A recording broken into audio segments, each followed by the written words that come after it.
51번입니다. 자, 이런 혜택 누리는 것이 우리에게 허락되지 않는다면 주님의 위정자들을 통해 우리에게 베풀어 주신 도움이 공연한 것이 될 것이다.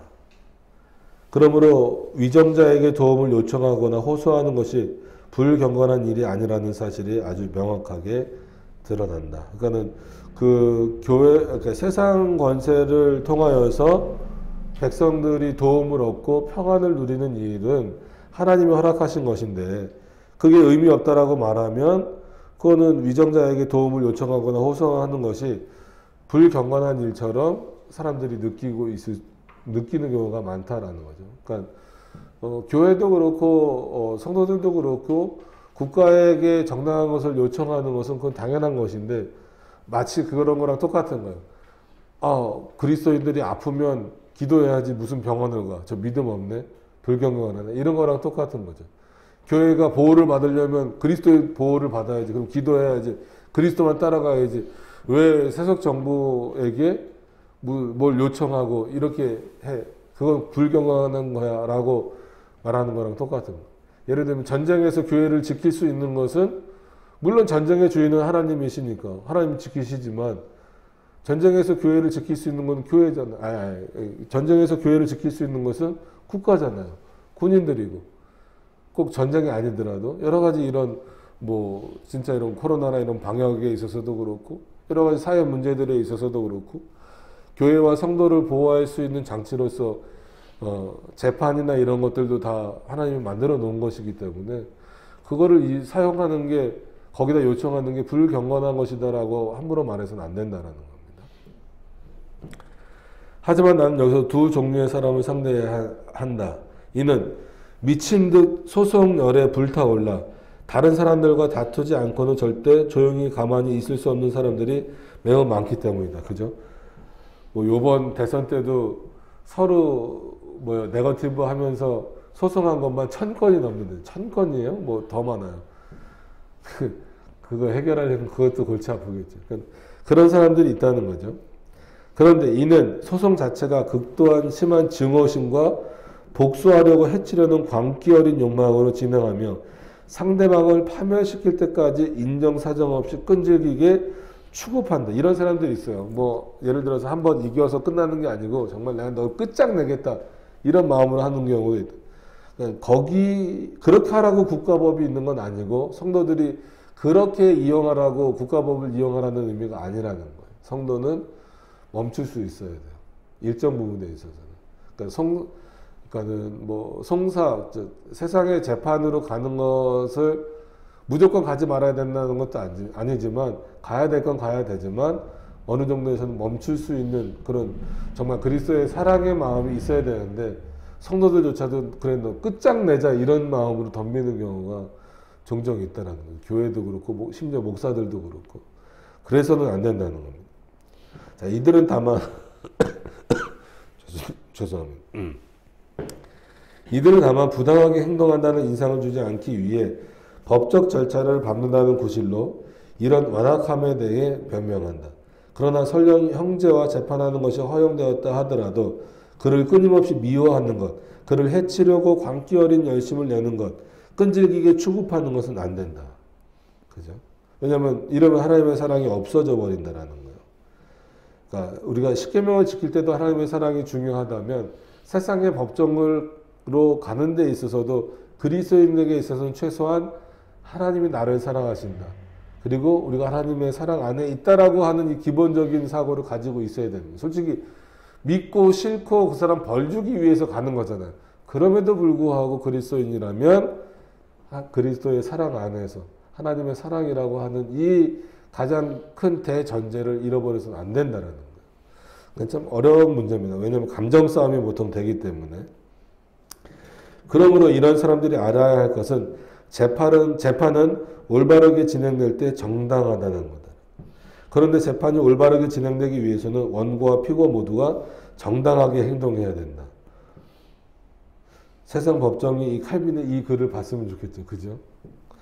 피고는 출두 명령을 받으면 정해진 날에 출두, 최대한 자기 입장을 변호하되 격함을 버리고 오직 자기 것을 합법적으로 지킨다는 목적만을 추구해야 된다. 반면 원고는 부당하게 생명의 위협을 받거나 재산상의 피해를 본 것이 있다면 위정자에게 도움을 요청하되 자기의 소원을 설명하고 공정하고 선한 것을 추구해야 하며 해치려는 욕망이나 복수하려는 욕망을 전혀 가져서는 안 되고 양심이나 증오를 전혀 품어서도 안 되고 다투기를 좋아해서도 안 된다. 오히려 자기 권리를 포기할 각오, 무슨 일이든 견딜 각오를 해야지 상대방에 대한 적개심으로 움직여서는 안 된다라는 거예요. 그러니까 예를 들어서 너무 극단적인 예일 수 있겠지만 누가 내 가족, 내 사랑하는 사람을 죽였어요. 이렇게 교통사고나 이런 것도 문제지. 예를 들어서 음주사고로 죽였다라고 해봅시다. 얼마나 화가 나. 똑같이 해주고 싶잖아요. 그랬을 때에도 법에게 맡기는 게 그리스도인의 양심이더라는, 양심의 자유. 얼마나 그 분노가 그게 차오르겠어요. 그럼에도 불구하고 정당한 허락되어진 그 법의 테두리 안에서 때로는 우리나라처럼 예를 들어서 음주법에 굉장히 관대한 나라, 사람 죽여놓고 아마 일반 살인이면은 무기징역감이겠죠. 근데 음주운전으로 사람 죽이면 길어야 4년 5년이에요. 근데 납득이 안 되죠. 그럴 때도 지금 법 테두리 안에서는 그 법을 개정하는 일과는 별개로 그리스도인이라면 받아들일 준비가 돼 있어야 된다는 거예요. 심지어 칼빈의 표현은. 참 어렵죠. 쉽지 않은 문제입니다. 그리스도인으로 이 땅을 살아간다는 게 이런 부분들이에요. 왜냐하면 왜 그러냐면 그런 적개심을 버리라는 거예요. 하지만 마음이 악의로 가득 차고 사기로 더럽혀지고 분노로 불타오르고 복수심으로 숨이 거칠어지고 마지막에는 투쟁의 열기에 휩싸이게 되어 애덕에 무슨 손상을 입는다면 아무리 옳은 명분을 지닌 소송이라도 전부 불경건한 행위가 되지 않을 수 없다. 그죠? 올바른 게 반드시 해야 될 소송이라고 하더라도 그 안에 하나님의 사랑이 없어지고 오히려 분노와 악의로 인간에게서 나오는 그 더러움으로 가득 차버리면 그거는 정당성을 잃어버린다는 거예요. 이는 다음과 같은 원칙이 모든 크리스천에게 확립되어야 하기 때문입니다. 아무리 정당한 소송이라도 쟁점이 되는 문제가 마치 이후 우호적으로 처리 내지 해결된 양 상대방을 똑같은 사랑과 호의로 대해주지 않는다면 그 누구도 올바르게 진행할 수가 결코 없다. 필시 혹자는 이렇게 말참변을 할 것이다. 이 같은 자제력을 재판시에 보이는 사람은 결코 없기 때문에 만약 이런 일이 일어난다면 그것은 기적처럼 여겨질 것이다. 나도 물론 이 시대의 관습이 그렇기 때문에 소송을 정직하게 진행하는 예가 드물다는 것을 인정한다. 칼빈 시대 때도 그랬으니 지금은 얼마나 더 그렇겠어요. 그거 안다는 거예요.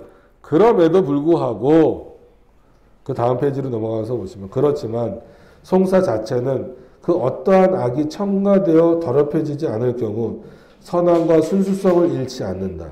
이뿐 아니라 위정자가 주는 도움이 하나님의 거룩한 선물이라는 말을 우리가 듣고 있다면 이거예요. 이거. 마음에 들고 안 들고의 문제를 떠나서 위정자의 판단이 결국은 재판의 결과가 하나님의 거룩한 선물이다라는 우리의 잘못으로 인해 송사가 더럽혀지는 일이 없도록 각별한 주의를 기울여야 한다. 그러나 모든 법적인 소송 일체를 딱 잘라 정지하는 자들은 자기네가 하나님의 거룩한 질서를 멸시할 뿐만 아니라 깨끗한 자들에게는 얼마든지 깨끗할 수 있는 선물까지 멸시하고 있다는 사실을 깨달아야 할 것이다. 그들은 필시 바울에게 악행 혐의를 뒤집어쓰려고 할 것이다. 바울은 그들의 중상모략을 물리치되 그들의 간계와 악의를 설명하고 재판 때 자기의 로마 시민권을 주장하였고 악한 총독을 피하기 위해 황제의 재판정에서 상소하였다. 상소까지 했어요. 그러니까 한번 판결이 내려진 것에 대해서 상소했어요. 근데 정당한 방식으로. 그럼 바울이 얼마나 억울했어요. 그렇잖아요. 잡혀가서 사도행전에서 보면 잡혀가서 재판당하고 이런 모습들 나오잖아요. 예수님도 마찬가지고. 그랬을 때 그 자기가 갖고 있는 바울도 그렇고 권세로 그 상황을 피할 수 있었지만 최대한 그것을 가지고 권위로서 막 휘두르려고 하지 않고 그 안에서 정당한 방법들을 찾아서 하려고 애를 썼다라는 거예요. 그리스도인들은 그래야 돼요. 막 마음이 급하죠. 막 그런 마음들 다 이해하지만 그래도 그러면 안 된다는 거예요. 이것은 모든 크리스찬에게 복수심을 발휘하는 것이 금지되었다는 사실과 모순되지 않는다. 우리도 이것을 크리스찬의 법정에서 아주 멀리 몰아낸다. 이는 민사소송의 경우 악의 없이 순수한 마음으로 자기 일을 공적인 보호자인 재판관에게 맡겨야만 바른 길을 가는 것이기 때문이다. 복수심에 사로잡혀 악을 악으로 갚는 것은 전혀 생각하지 말아야 한다. 한편 생명과 관련된 범죄 혹은 무슨 좀 더 심각한 범죄로 성사가 발생했을 경우 고소인이 법정에 가는 것을 우리는 촉구한다. 단 고소인은 복수심에 불타오른 일이 전혀 없어야 하고 참 쉽지 않죠. 민사소송도 아주 그 감정이 막 몰입이 되는데 생명과 관련된 일이 지금 벌어졌는데 복수심이 없이 간다? 쉽지 않은 문제입니다. 쉽지 않은 문제여도 칼빈은 그렇게 하라는 거예요. 그게 그리스도가 우리에게 주신 마음이라는 거죠. 그는 오직 위험 인물이 사회에 해를 끼치는 일을 방지하려는 생각만 해야 된다. 공공의 덕을 위한 것. 이는 복수심을 버리면 복수를 금지하는 계명을 전혀 범하지 않게 하는 까닭이다. 결국 10계명이잖아요. 그죠? 그러나 이런 반론을 제기하는 사람이 있을 것이다. 다음 페이지로 넘어가셔서 복수를 꾀하는 것을 금지하실 뿐 아니라 압제받는 자들과 학대받는 자들에게 원수를 주심하고 약속하시는 주님의 손길을 기다리라는 명령이다. 자기를 위해서든 다른 사람을 위해서든 위정자에게 도움을 청하는 것은 주님의 원수 갚아주심을 추원하는 것이다. 또 이렇게 너무 극단적으로 가면 안 된다는 거예요. 전혀 옳은 이야기가 아니다. 이렇게 말하는. 이는 위정자의 복수는 사람이 하는 일이 아니라 하나님이 하시는 일이라 생각해야 하기 때문이다. 그러니까 하나님이 위임하신 권위로 하는 거예요. 그러니까 위정자가 내리는 재판을 이것조차도 하나님의 뜻으로 받아들일 수 있어야 된다는 거죠. 그러니까 이거는 정당한 재판일 때만 말하는 거예요. 불법적인 재판, 저기 뭐 예를 들어서 공산주의 국가인 뭐 북한이나 중국에서 하는 이런 재판들에게까지 고개를 숙이라는 얘기는 아닙니다. 정당한 재판.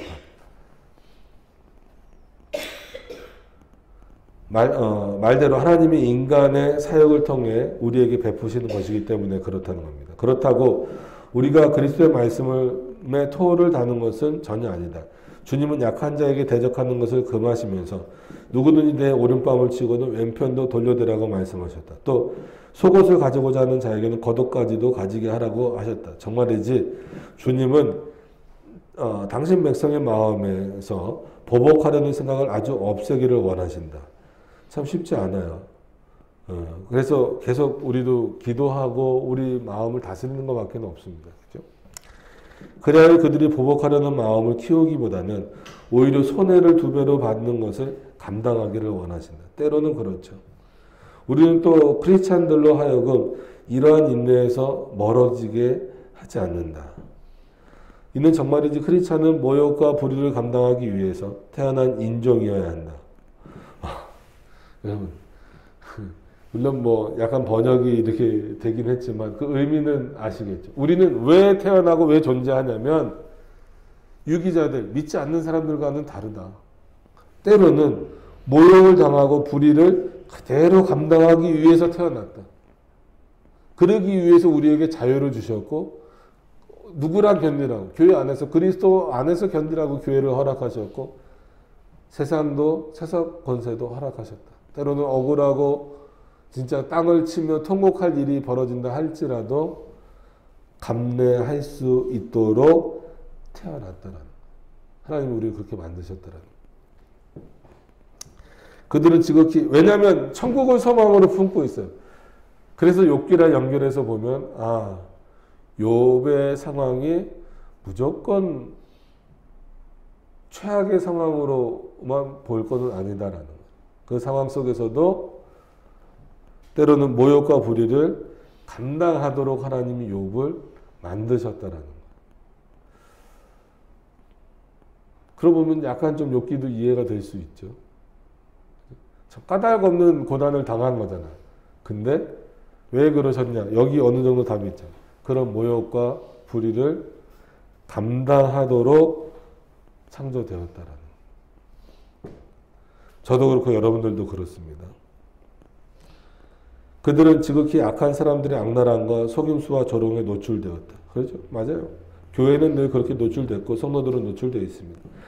이뿐 아니라 이 모든 악을 감당해야 한다. 곧 한 가지 환난을 당한 다음 또 다른 환난을 맞이할 각오를 하되 평생 계속 십자가를 감당하는 일 외에는 할 일이 없다는 생각으로 철저히 무장해야 된다. 너무 어려운 거를 칼빈이 우리에게 요구하는 것 같아요. 그래도 그래야 된다는 겁니다. 이때 그들은 자기를 해치는 자들에게 선을 베풀고 저주하는 자들을 축복하고 선으로 악을 이기기 위해 힘써야 할 것이다. 이것이 그들의 유일한 승리의 길이다. 그럼 칼빈의 삶을 보세요. 마찬가지죠. 바울의 삶도 그렇고 예수님이 이 땅에 오셔서 보여주신 모범적인 그런 공생의 삶도 그렇습니다. 이런 마음가짐 때문에 그들은 눈에는 눈, 이에는 이를 추구하지 않는다. 성경에 이 표현이 나왔다라고 해서 이것만 딱 따오잖아요. 바리새인들은 자기네 제자들에게 이런 식으로 복수를 하라고 가르쳤지만 그러나 크리스찬들은 그리스도께서 가르쳐 주신 대로 자기 몸이 상해를 입는 것, 자기 재산을 사악하게 강탈당하는 것을 참되 자기에게 이런 불법이 가해지는 즉시 용서하고 기꺼이 죄를 면해줄 것이다. 예, 여러분 이렇게 하실 수 있어요?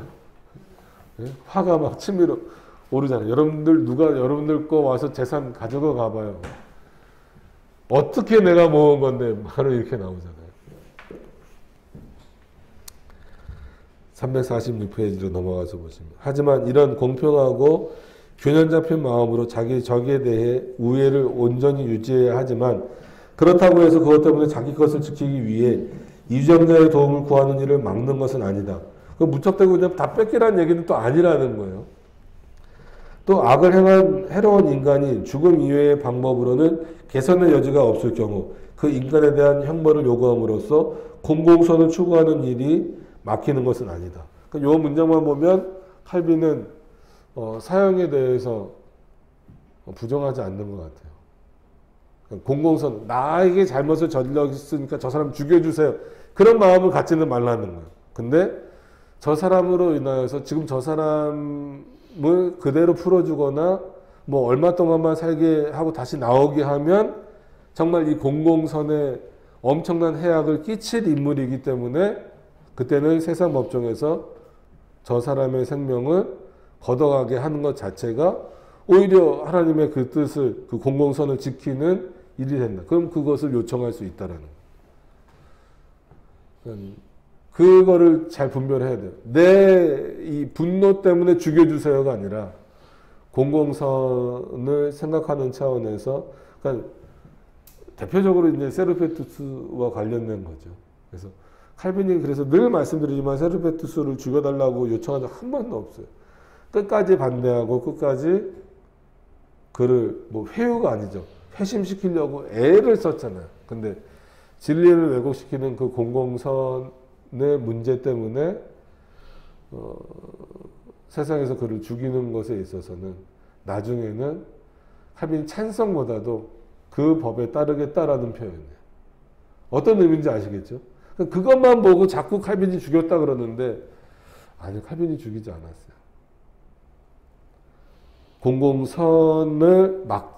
공공선을 해치는 것을 막지 않는 방식으로 그냥 내버려 뒀을 뿐이에요. 그런데 이에 대한 반론을 제기하면서 바울이 일체 송사를 정죄했다는 이유를 드는 일이 많지만 이건 역시 잘못된 것이다. 이것은 그의 말을 통해 쉽게 알 수가 있다. 바울에 의하면 고린도 교회는 송사가 광기라 싶을 정도로 무절제하게 행해지고 있었기 때문에 그런 거예요. 그래서 고린도 교인들은 그리스도의 복음과 자기네의 종교 전체를 불경자들의 조롱과 욕설의 대상이 되게 만드는 지경까지 이르렀다. 왜냐하면 교회에서 해결해야 될 문제를, 예를 들면 그거죠. 진리 문제를 가지고 이 부분은 하나님의 뜻입니까 아닙니까 라고 하는 것을 교회 자기네들끼리 해결이 안 되니까 이걸 가지고 세상 법정을 가는 거예요. 지금으로 예를 들면 예정론이 성경적인지 아닌지 세상 판사보러 판결해달라고 하는 거랑 똑같은 거예요.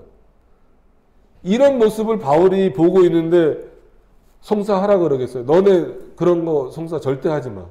이런 논리로 지금 바울이 말한 거를 일반화시키면 안 된다라는 거예요. 여러분 세상 법정에 가서 예정론이 성경적인지 아닌지 판단해 주십시오 하면 세상 판사가 아무리 서울 법대 나오고 뭐 하버드 법대 나온다고 했는데 그 판단할 수 있겠습니까? 안 되잖아요. 근데 이런 문제를 가지고 오는 경우가 실제로 역사 안에 많잖아요. 우리나라도 있었고. 걱정스러운 거예요. 그런 부분에 있어서 바울이 막은 거죠. 종교 전체를 불경건하게 만들고 욕설과 조롱의 대상이 되어버리는 거잖아요. 바울은 우선 그들이 서로 너무 심하게 다툼으로써 복음을 불신자들의 조롱거리로 만들었다고 책망한다는 것이죠. 다음으로 그는 그들이 이런 식으로 다투되 그들을 형제 상호 간의 송사로 발전시켰다고 책망한다. 이는 그들이 다른 사람의 불의를 참는 것은 고사하고 서로 다른 사람의 재산을 탐하는 욕심을 부리고 공연히 남의 화를 돋구고 남에게 피해를 입혔기 때문이다. 그러므로 바울이 송사를 일으키는 광기를 나무라는 것이지 일체의 논쟁을 무조건 나무라는 것이 아니다 라는 것이죠. 하지만 그는 그들이 자기 재산에 대해서 손해보는 것을 감수하기보다는 그것을 지키기 위해 송사를 하면서까지 애쓰는 것은 정말 죄라고 선언한다. 정말인지 크리스찬은 법정으로 가기보다는 차라리 자기 권리를 포기하는 것을 선택하는 쪽으로 행동해야 된다. 왜냐하면 세상 것에 그렇게 집착하지 말라는 거예요. 그리스도가 정말 우리를 사랑하신다라고 하는 것은 물질을 얼마만큼 주시는 것을 척도로 삼을 수 없다라는 거예요. 그것이 좀 포기되더라도 진리가 내 안에서 지켜지고 그리스도의 사랑이 내 안에서 표현되는 것이 중요하다라는 거죠. 법정 문을 나설 때 상당히 흥분된 마음이 되지 않는 일, 형제에 대한 증오로 불타는 않는 일은 이거는 좀 완전 해석에 좀 문맥에 좀 문제가 있는 것 같아요. 불타지 않는 일은 거의 불가능하기 때문이다. 하지만 누구든 자기에게 어떤 소유가 있는데 그것을 잃는 것이 자기의 엄청난 손실이 되고 그것을 지킨다 해도 애덕에 손실이 일어나지 않는다 하면 그것이 바울의 가르침에 위배되는 것은 아니다. 결국 우리가 처음 말했던 대로 사랑이 각자에게 최선의 방책을 제공해 줄 것이다. 이것 없이 그 무슨 시도를 하든지 이것 없이 그 무슨 송사를 벌이든지 그것은 불의하고 불경한 일이 될 것은 논쟁의 여지가 없다는 것입니다. 그러니까 결국은 하나님의 사랑이 근거가 되어야 된다는 거예요. 세상의 송사에 있어서도.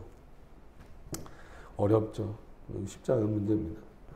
52번 백성들의 자기 위정자들에 대한 첫 번째 의무는 그들의 직임에 대해 최대한 존경심을 품는 것이다. 다시 말해서 그것을 하나님이 위탁하신 권세라 인정해야 하고 바로 이 때문에 위정자들을 하나님의 사역자 내지 사자로 존경하고 공경해야 한다는 것입니다. 하지만 그 다음 페이지죠.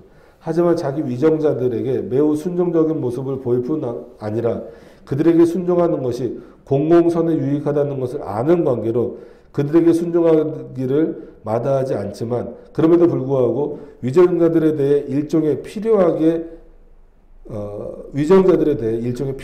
불과하다는 생각하는 자들이 있다. 그러나 베드로가 왕을 공경하라고 명하고 솔로몬이 여호와를 경외하라고 명하는데 이때 그들은 우리에게 존경과 공경 이상의 것을 요구한다. 이는 베드로가 공경해야 하는 말 속에 신실하다는 뜻과 깨끗하다는 뜻을 포함시키고 솔로몬이 왕을 하나님과 결부시킴으로써 왕에게 무슨 성스러운 존귀함과 위엄이 충만하다는 사실을 보여주는 까닭이다.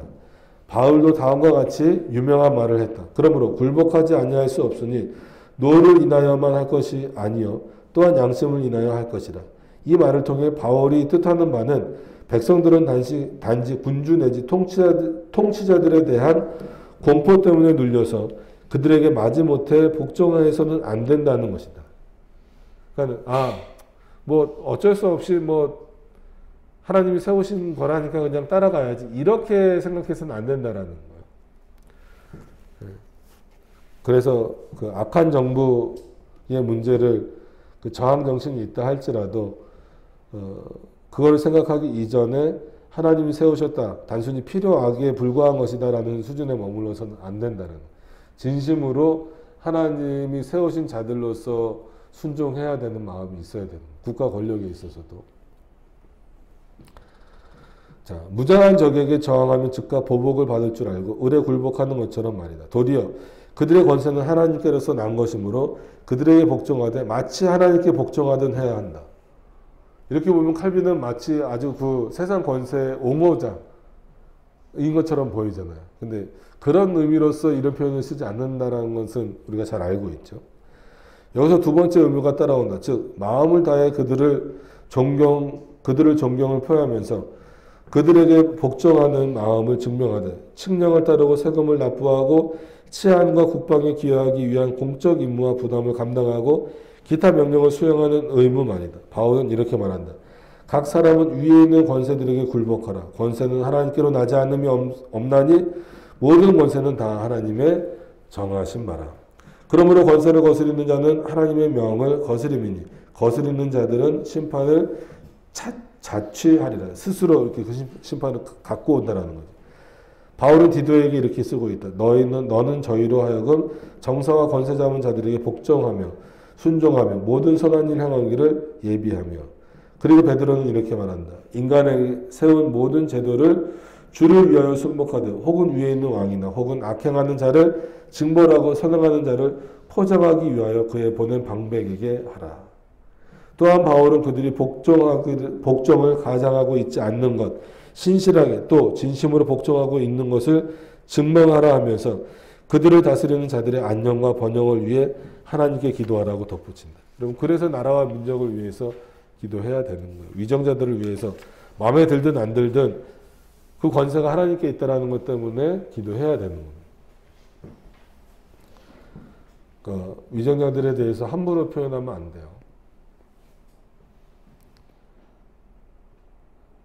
그래서 이미 총선이 끝났으니까, 대선도 끝났으니까 문죄인이라든지 아니면 먼저 대통령이었던 뭐 박그대라든지 이런 식으로 폄하하는 발언을 하는 거는 자기 스스로가 아직 민주시민이 덜 됐다라는 의미도 되면서 하나님의 권세에 도전하는 거랑 똑같은 겁니다.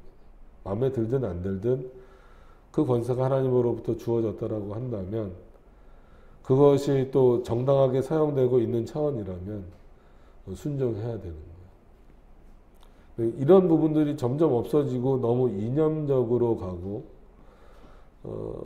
진리 문제보다도 너무 사상적인 문제로 흘러가다 보니까 이런 어떤 국가 권세에 대한 부분들이 자꾸 오해가 생기는 부분들이 있는 것 같아요. 좀 걱정스럽습니다.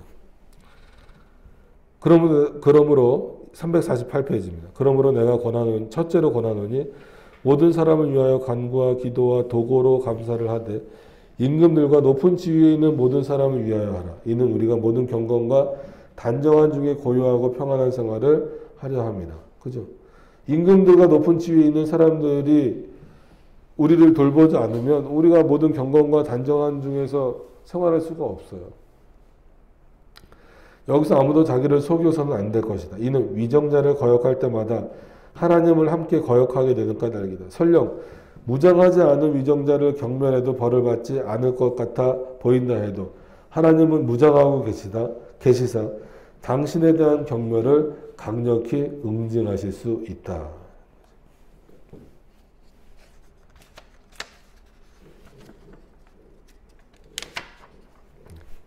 조금 더 해야 될 것 같습니다. 53번. 이뿐 아니라 나는 이 복종에 사인이 공무와 관련된 자기 자신에게 적용되어야 하는 절제도 포함시킨다. 즉 사인은 공적인 일에 자기 마음대로 나서서는 안 될 것이다. 혹은 무분별하게 위정자의 영역을 침범하지 말아야 할 것이다. 어떤 내 사적인 어떤 그런 내용들이 공적인 부분에 무분별하게 침범해서는 안 된다라는 거예요. 여하간 무슨 일이든 공적인 성격의 일은 전혀 할 생각은 말아야 할 것이다. 만약 공공질서를 위해 무슨 꼭 고쳐야 할 일이 있다면 그것은 소란을 일으키거나 그 일에 손을 뻗쳐서는 안 될 것이다. 소란스럽게 하면 안 돼. 정당한 방법으로. 이게 저항정신 중에 하나인 거죠. 그들 모두는 이런 영역에 대해 손을 묶어 놓고 있는 것이 합당하다. 이런 일은 위정자의 판단에 맡겨야 한다. 이런 문제에 대해서는 오직 위정자의 손만이 자유롭다. 하지만 내가 뜻하는 것은 아무 일도 명령을 받지 않고는 감히 행해서는 안 된다는 것이다. 이는 윗사람의 명령이 있는 곳에는 공적인 권위도 부여되기 때문이다. 군주의 고문들을 백성들은 보통 군주의 눈과 귀라 부른다.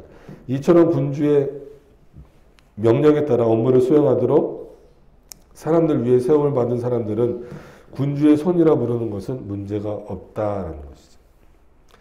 54번. 그런데 우리는 지금까지 위정자라는 이름에 걸맞는 위정자에 대해서 이야기해왔다. 그러니까 국부 내지는 어떤 시인이 말하는 대로 백성의 목자, 평화의 파수꾼, 의의 수호자, 순결의 보증인이라 불리기에 합당한 위정자에 대해 이야기했다. 이런 위정자의 다스림을 인정하지 않는 자는 제정신이 아니라 해야 옳은 것이다. 지금까지 칼빈이 이렇게 말했던 거는 올바른 위정자, 정당한 위정자들이 세워진 것에 대해서 순종하라는 얘기다라는 거예요. 하지만 어느 시대건 다음과 같은 예가 없었던 적은 거의 없었다. 어떤 군주들은 자기네가 주의 깊게 살폈어야 할 모든 일을 등한시하면서 아무런 근심 걱정 없이 즐거움만 추구한다. 어떤 군주들은 자기의 이해관계에만 관심을 가져 모든 권리와 특권과 재판과 특허장을 팔아 먹는다.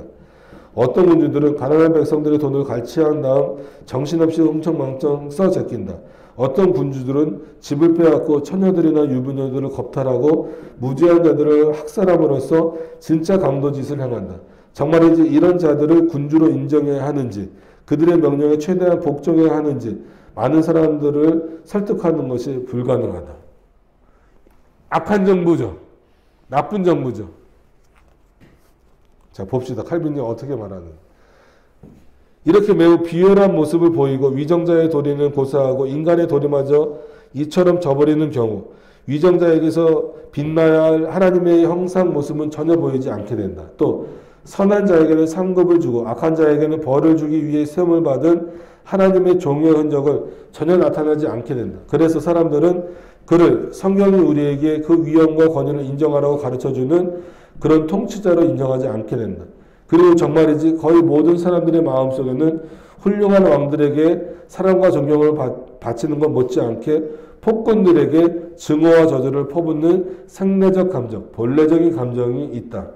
그러나 하나님의 말씀을 우리가 살펴본다면 우린 좀 더 멀리까지 볼 수 있다. 그래서 자기 위치에 걸맞게 정직하고 성실하게 자기 임무를 수행하는 군주에 대해서만 그 통치에 복종할 뿐 아니라 군주로서 해야 할 임무를 전혀 수행하지 않는 군주에 대해서도 그가 어떠한 방식으로 건져야 올라왔든지 간에 그 통치에 복종해야 할 것이다.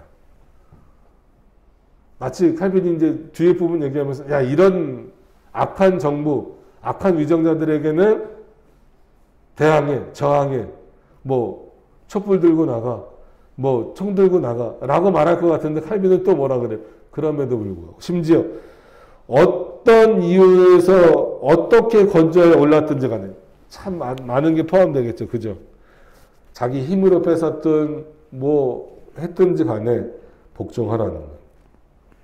그 이유는 비록 위정자의 직분이 하나님의 은총으로 말미암은 선물이고 사람들의 안녕을 지켜주기 위한 것이라 주님이 증거하시지만 또 주님이 위정자들에게 그들의 한계를 정해주시기는 하지만 그럼에도 불구하고 그들이 어떤 자들이라 할지라도 그들이 하나님 자신으로부터 권세를 부여받았다 선언하시기 때문이다. 물론 공공선을 위해 다스리는 자들은 하나님의 은총에 대한 참된 사례 및 증거가 되는 것이 사실이다. 그러나 불의하고 무능한 통치자들은 백성의 악을 짐체하기 위해 하나님이 세우신 자들이다. 여기에 또 칼빈이 이유를 대는 거예요. 그래, 그렇게 불의한 자들, 무능한 통치자들을 세운 것은 백성들의 악을 하나님이 벌하시기 위해서 세우신 거다. 그러니까 순종하라는. 그들 모두가 똑같이 거룩한 존귀함을 부여받았으며 하나님이 그들에게 주신 권세는 정당하다. 나는 이러한 주장에 대한 확실한 증거를 좀 되기 전까지는 다음 단계로 진행하지 않을 것이다. 하지만 불경한 왕이 땅에 대한 하나님의 진노라는 사실을 입증하기 위해 우리가 애쓸 필요가 없을 것 같다. 이는 아무도 항의하고 나설 것으로 여기지 않기 때문이다.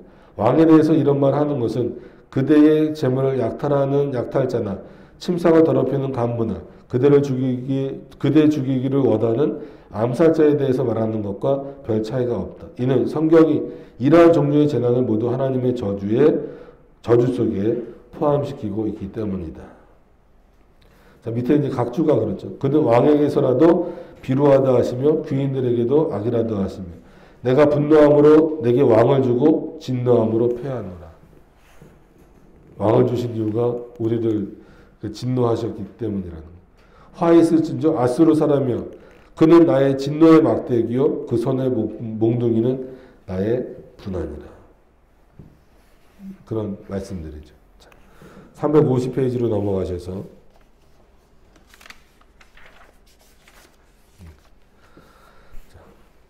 하지만 사람들이 쉽게 납득하기 어려운 명제를 여기서 증명해 보도록 하자. 그 명제는 이렇다. 지극히 악랄한 사람, 그 어떠한 명예도 누릴 가치가 전혀 없는 사람이라도 일단 공권력을 장악하기만 한다면 주님이 당신의 말씀을 통하여 당신의 공의와 심판의 사역자들에게 주신 저 찬란하고 거룩한 권세가 그 사람에게 머문다.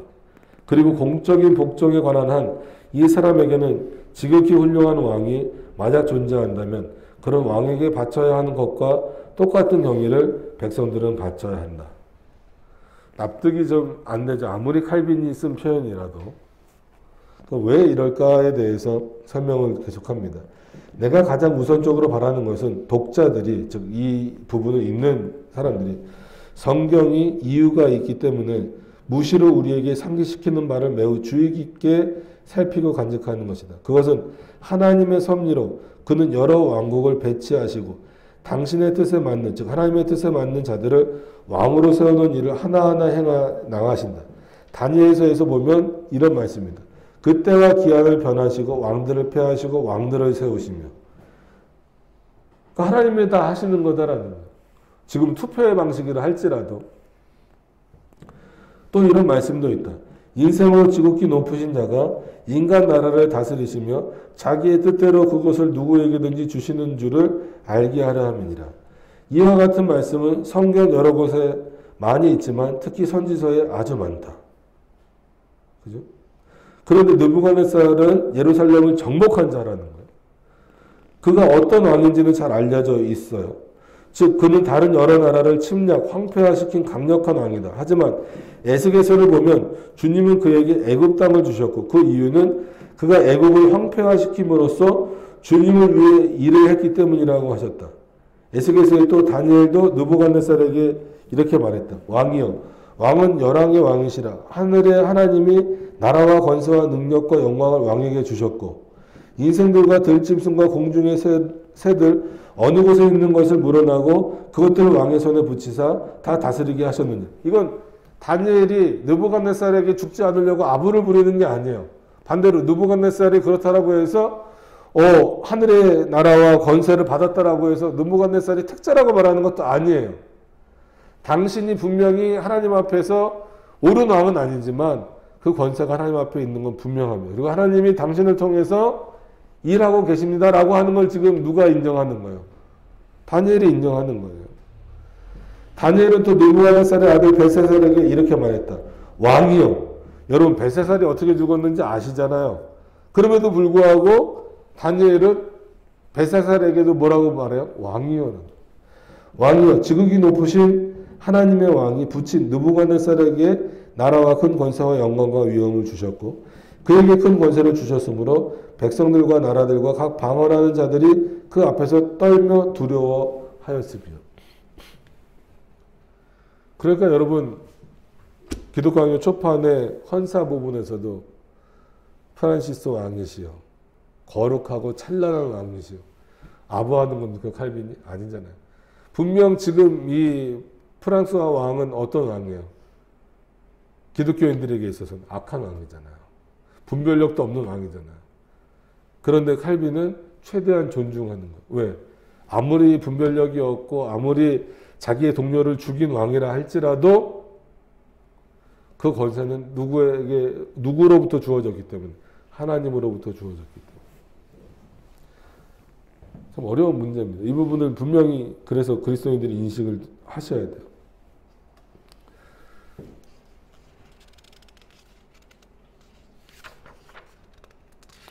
도저히 오늘 다 끝내기는 어려울 것 같아요. 생각보다 이렇게 빨리 끝내지질 않나요? 그죠?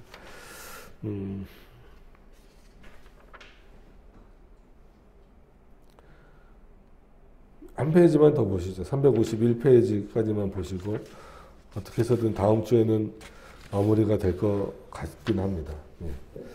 자, 한 페이지만 더 보겠습니다. 우리는 왕이 하나님의 세우심을 받았다는 말을 들을 때 왕을 공격하고 두려워하라는 저 하늘의 명령을 즉시 마음속에 되새기자. 공격이 아니죠. 공경하고 두려워하라는. 그러면 우리는 지극히 악랄한 폭군이라 할지라도 하나님의 그를 그 자리에 세워주시는 것을 의심하지 않게 될 것이다. 사무엘은 이스라엘 백성에게 그들이 자기네 왕으로부터 어떤 고통을 겪게 될 것인지를 예고하면서 이렇게 말했다. 심지어 예고하면서도 가로되 너희를 다스릴 왕의 제도가 이러하니라. 그가 너희 아들들을 취하여 그 병거와 말을 어겁게 하리니 그들이 그 병거 앞에서 달릴 것이며 그가 또 너희 아들들로 1000부장과 50부장을 삼을 것이며 자기 밭을 갈게 하고 자기 추수를 하게 할 것이며 자기 병거와 병거의 재고를 만들게 할 것이며 그가 또 너희 딸들을 취하여 향료 만드는 자와 요리하는 자와 떡 굽는 자를 삼을 것이며 그가 또 너희 밭과 포도원과 감람원에 제일 좋은 것을 취하여 자기 신하들에게 줄 것이며 그가 또 너희 곡식과 포도원 소산의 11조를 취하여 자기 관리와 신하에게 줄 것이며 그가 또 너희 노비와 가장 아름다운 소년과 나귀들을 취하여 자기 일을 시킬 것이며 너희 양떼의 10분 일을 취하리니 너희가 그 종이 될 것이라. 이런 일을 할 권리가 왕들에게만 있었던 것은 분명 아니다. 이는 율법이 그들에게 절제할 것을 아주 잘 가르쳤기 때문이다. 그것은 오히려 백성에 대한 권리라 덧붙였다. 이는 백성이 그것에 복종해야지 거역해서는 안 되기 때문이다. 그죠? 그러니까 사무엘이 그러잖아요. 자, 이제 너에게 왕을 세울 건데 왕을 세우면 이런 일이 일어날 거야. 실제로 일어나죠. 그죠? 그래도 순종해. 하나님이 세우신. 너네가 이런 왕을 원했으니까 하나님 세우신.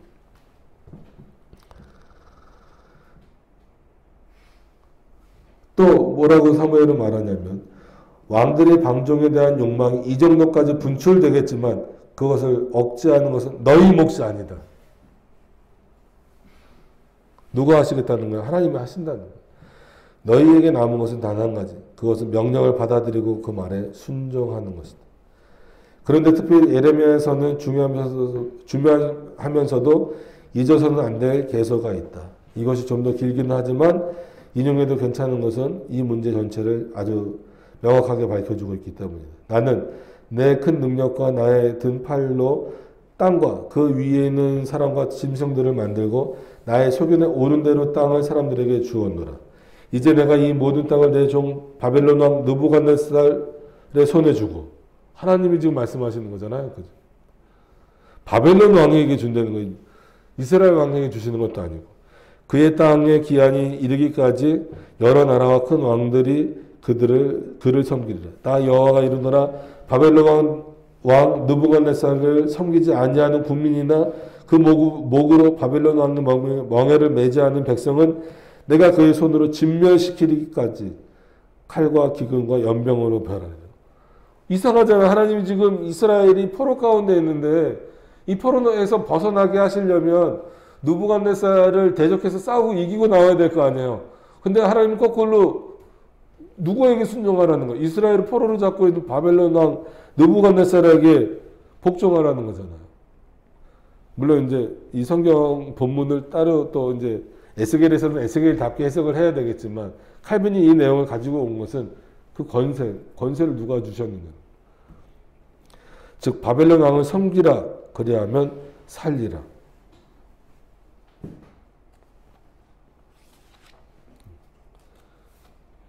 이어지는 부분에서 여기를 마치기는 그렇죠. 352페이지 예, 그 위에 부분만 좀 읽고 마치겠습니다. 우리가 보는 대로 저 가증하고 포악한 폭군이 단지 왕권을 지니고 있다는 이유 하나만으로 우리가 그에게 철저히 순종하는 것이 주님의 뜻이라는 거예요. 그가 왕자에 오른 것, 왕의 위엄을 얻게 된 것은 주님의 뭐 때문이다? 작정하시기 때문이다. 그것을 거역하는 것은 참남한 일이다. 우리가 만약 아무리 나쁜 왕이라도 그가 왕으로 세움을 받은 것은 모든 왕들에게 권위를 부여하신 바로 그분의 작정에 의한 것이라는 사실을 주목한다면 왕을 그 치적에 따라 대우해야 한다고 하며 우리에게 왕으로서 모습을 제대로 보여준 왕에게만 복종하는 모습을 보여주어야 한다고 하는 불온한 생각이 결코 우리 마음속에 떠오르지 않을 것이다. 여기까지만 하겠습니다. 선지자 예레미야 거기부터는 또 계속 이어지니까 다음 주에 아마 다음 주는 전체를 다 마무리할 수 있을 겁니다. 그때 한 번 더 말씀을 드리겠습니다. 왜냐하면 그럼 이렇게 보면 이제 질문들을 하실 거 아니에요. 푸틴은 어떻습니까? 그렇잖아요. 지금 뭐 전범처럼 욕을 먹고 있는데 그럼 푸틴에게 순종해야 됩니까? 김정은은 어떡합니까? 시진핑은 어떡합니까? 이 시대에 지금 또 현실적인 문제가 있잖아요. 이런 구약 시대에 느부갓네살에게 순종을 하라는 명령이 있는 것처럼 또 중세 시대에 그렇게 기독교인들을 핍박하는 로마 카톨릭과 연결되어 있는 그런 왕들에게 순종하라고 했던 칼빈. 이것을 지금 시대에 적용하면 악한 왕들, 주변에 우리나라뿐만 아니라 악한 왕들, 또 우리나라도 어쨌거나 이제 윤석열이라는 분이 대통령으로 선출이 됐는데 이 부분에 있어서 뭐 말이 너무 많잖아요. 뭐 이거에 대해서 어떻게 할 것인가에 대한 답변을 다음 시간 마무리하면서 오늘 뭐 그걸 다 내긴 어렵잖아요. 그래서 다음 시간 마무리하면서 한번 생각해 봤으면 좋겠습니다. 우리 기도하도록 하겠습니다.